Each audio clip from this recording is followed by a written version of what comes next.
Hi guys, welcome to my channel Jasvi Jyoti. Please do subscribe my channel and like my video. Leave your comments after watching my video. Fine अभी मैंने recently एक issue को face किया है और इसीलिए मैंने इस वीडियो को बनाना ज़रूरी समझा। तो मैंने अपने एक पर्सनल फैमिली लेवल पे एक मिसअंडरस्टैंडिंग कन्फ्यूज़न को फेस किया और एक्चुअली मैंने देखा खुद से कि बाकी जो मेंबर्स थे जो कन्फ्यूज़न क्रिएट हुआ था इंटरनली, सो उसको दूर करना ज़रूरी नहीं समझा किसी ने। हाँ, बट सभी ने अज्यूम अपने अपने जगह पे अपना अपना एजम्पशन लेके एज्यूम करके बैठ गए, बिकॉज़ उनको लगा कि मैं अगर क्लैरिफाई करने भी जाती हूँ या जाता हूँ तो मुझे कोई सेटिस्फैक्ट्री आंसर नहीं मिलेगा, तो सामने वाला पर्सन मुझसे झूठ ही बोलेगा। बट क्या ये सही है? I don't think so. हो सकता है कि उनके साथ मेरा रिलेशनशिप ऑलरेडी पहले से ख़राब हो, वो टर्म्स ना हो, वो पहले कभी मुझे ऐसी जवाब ना मिले हो जो मैं चाहती थी या चाहता था। बट इसका मतलब ये नहीं है कि अगर फिर से कोई नया इशू या कोई नया प्रॉब्लम आया है, मिसअंडरस्टैंडिंग हुआ है, तो उसे क्लैरिफाई ना करें, क्योंकि ये अभी भी उस वक्त भी उसकी इस कन्फ्यूजन को दूर ना करने की वजह से ख़राब हुआ था और अभी भी वो वही करने वाला है। तो उससे कहीं इम्प्रूव नहीं होने जा रहा कोई भी चीज़, रैदर और डिग्रेड होगा, ख़राब होगा और हम कहीं ना कहीं अपने दिमाग में इस चीज़ को बैठा के रखेंगे। येस, अगर सामने वाला पर्सन आपके लिए बहुत ज़्यादा वैल्यूबल नहीं है या आपको लगता है कि उससे जाके पूछने और साथ रहने से आपकी पॉजिटिविटी सराउंडिंग डिस्ट्रॉय होती है, ख़राब होती है, then of course you shouldn't go, you shouldn't initiate. आपको इनिशिएट करना ही नहीं चाहिए डिस्कशन। जस्ट देख लिया, सुन लिया, जान लिया और बस ख़त्म कर दो। बट उसे उसी समय दिमाग से भी निकाल दो अगर वो आपके लिए इतना वैल्यूबल नहीं है तो। लेकिन अगर वो पर्सन आपका अपना है, फैमिली मेम्बर है और आपके लिए वैल्यूबल है, आपको फ्यूचर में उसे फेस करना है, तो रैदर एक नेगेटिव फीलिंग के साथ उसको मैं फेस करूं, उससे अच्छा है कि मैं उसमें कन्फ्यूज़न और डाउट को पहले ही क्लियर कर लूं, क्लैरिफाई कर लूं और उसके बाद जब मैं उसे नेक्स्ट टाइम मिलूं तो कोई नेगेटिव वाली फीलिंग, कोई हर्ट फीलिंग या मन में कुछ कड़वाहट ना हो, क्योंकि वो आपके बिहेवियर में दिख जाएगा। अभी नहीं, बाद में जब आप मिलोगे, लेकिन दिखेगा ज़रूर, सामने वाले को भी पता चल जाएगा।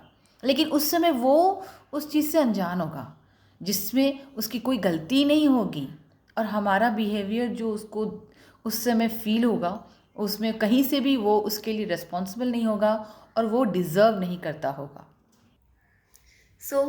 क्या करना चाहिए? तो हमें जाके अपने कन्फ्यूज़न को, अपनी गलतफहमी को इमीडिएटली दूर करना चाहिए, इससे पहले कि वो लंबा खींचे, हमारे मन में वो रह जाए, क्योंकि वो हमारा अपना है, हमारे दिमाग में रह जाए, नेगेटिविटी बनाए, हमारे सराउंडिंग को डिस्टर्ब करे और फिर बाद में जब हम उस आदमी से मिले, उस पर्सन से मिले, तो वो रिलेशनशिप को और ख़राब करे। लेकिन हमें तो उसको इम्प्रूव करना है। तो अगर वो रिलेशनशिप ख़राब होगा तो उससे हमें कुछ मिलने ही नहीं जा रहा है, ना हम उस पर्सन को इग्नोर कर पाएंगे। हमें उस आदमी को वापस अपनी लाइफ में लाना ही है, उसे फेस करना है, उससे दूर नहीं जा सकते हैं। तो क्यों ना अपने उस कन्फ्यूज़न को उसी तरह उसी समय ख़त्म कर ले, क्लैरिफाई कर ले और फिर कोई दिल में बोझ नहीं रह जाएगा ना कैरी करने को। और नेक्स्ट टाइम उससे मिलने के बाद हम उससे खुले दिल से तो मिल सकेंगे, एक भारी मन के साथ तो नहीं मिल सकेंगे ना। इसलिए किसी भी कन्फ्यूज़न को, किसी भी गलतफहमी को उसी समय दूर करना बहुत ज़रूरी होता है, जब खासकर जब वो आपका अपना हो, जिसके साथ आपको फ्यूचर में मिलना है, आपको उसे फेस करना है। तो बिना मतलब का गलतफहमी, वो भी दूसरे के थ्रू आया हुआ हो। कितनी बार कन्फ्यूज़न्स हमें दूसरों के रिव्यू और फीडबैक से आते हैं, दूसरों की कही हुई बातें से होते हैं, जिनके बारे में हमें श्योरिटी नहीं होती, ठीक से पता तक नहीं होता।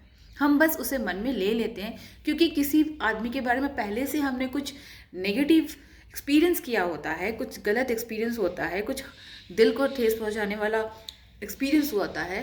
तो जब हम किसी और से कुछ भी सुनते हैं ना, कि उसने फिर से हमारे लिए ऐसा कुछ बोला है या उसके हमारे लिए कुछ ऐसा कहा है, किया है, तो हम उसे तुरंत अपने साथ ले लेते हैं, अपने दिमाग में बैठा लेते हैं, लेकिन उसे क्लैरिफाई नहीं करते हैं।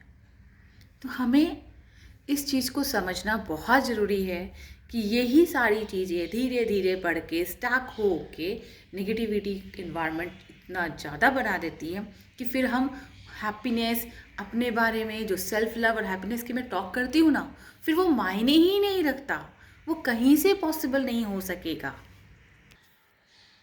सो गाइस, मेरे सेल्फ लव और हैप्पीनेस की जो मैं सारे डिस्कशन करती रहती हूँ, उनका डे टू डे हमेशा जब भी मैं अपडेट करूँ यूट्यूब पे, उनके वीडियोस आपको मिलते रहें, इसके लिए प्लीज़ मेरे चैनल को सब्सक्राइब करें, बेल बटन को हिट करें, वीडियोस को लाइक करें और अपने कमेंट्स ज़रूर दें। अगर कोई डाउट्स हो आपको कि मेरे वीडियोस को देख के जो आपको लगता है कि सही नहीं है, तो आपका पॉइंट, आपका अपना ओपिनियन वेलकम है, बिल्कुल। तभी तो चीज़ें समझ आएंगी ना कि बाकी लोग क्या सोचते हैं, क्या समझते हैं और कैसे प्रॉब्लम्स को रिजॉल्व किया जा सकता है। Please do subscribe my channel and please यही मेरा रिक्वेस्ट है कि आप अपने मन में कोई भी गलत फहमी और कन्फ्यूज़न को बड़ा ना होने दें, क्योंकि वो आपको कहीं ना कहीं अंदर से डिस्ट्रॉय कर रहा है और आपको आगे नहीं बढ़ने देगा लाइफ में।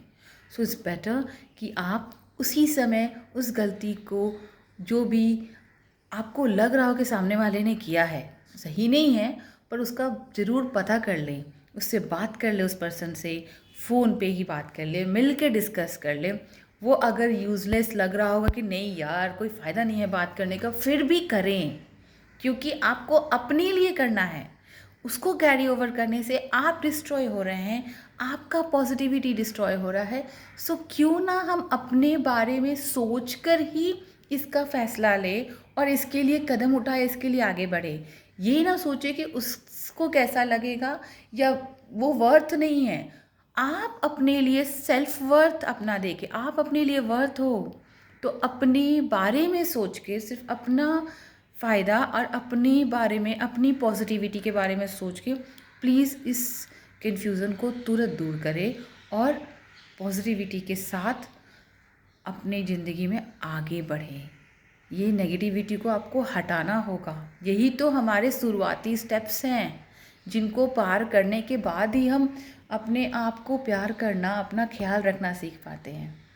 So please, that's a request, आप अपने रिलेशनशिप में किसी भी तरह के कन्फ्यूज़न, गलतफहमी को उसी समय दूर करें, क्लैरिफाई करें। ज़रूरी नहीं कि सुना हुआ और देखा हुआ हर बात सही हो, और 99% चांसेस ऐसे ही होते हैं जो सुने हुए और दिखाए हुए बात गलत ही होते हैं। आप क्लैरिफाई करोगे तो कुछ अलग ही उसका कॉन्टेक्स्ट और उसका पता चलता है। प्लीज़ क्लैरिफाई ज़रूर करें। Please subscribe my video, do like my videos and leave your comments. Till then, see you, bye.